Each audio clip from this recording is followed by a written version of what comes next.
శ్రీలంక జట్ల మధ్య జరిగిన 3 వన్డేల సిరీస్లో భారత్ జట్టు కనీస ప్రదర్శన కూడా చేయకుండా తేలిపోయింది.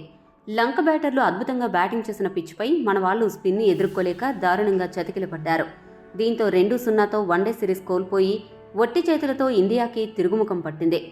ఇక ఇండియా చేరుకున్న తర్వాత టీమిండియా ఓటమిపై హెడ్ కోచ్ గంభీర్ ఒకంత అసహనంగా ఉన్నట్లు వార్తలు వెలుగులోకొచ్చాయి.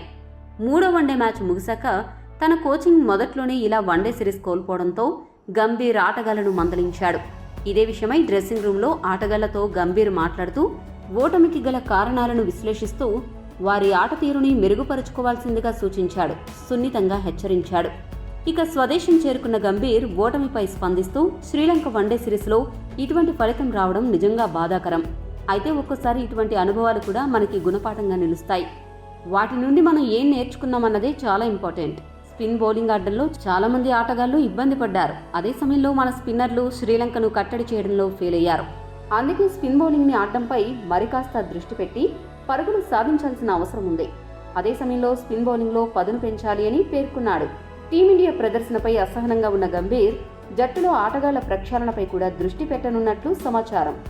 మరి ఛాంపియన్స్ ట్రోఫీకి ముందు ఇండియాకి మిగిలింది ఒకే ఒక వన్డే సిరీస్. ఆ సిరీస్లో ఇంగ్లాండ్తో 3 మ్యాచ్ల్లో టీమిండియా తలపడుతుంది. మరి శ్రీలంక సిరీస్ ఓటమి నుండి ఇండియా ఎలా బయటపడి ముందుకు సాగుతుంది, గంభీర్ జట్టులో ఎటువంటి మార్పులు చేయనున్నాడు అనేది ఆసక్తికరంగా మారింది. ఈ వీడియో మీకు నచ్చితే లైక్, షేర్, కామెంట్ చేయండి. మరిన్ని స్పోర్ట్స్ అప్డేట్స్ కోసం మా ఛానల్ను సబ్స్క్రైబ్ చేసుకోండి.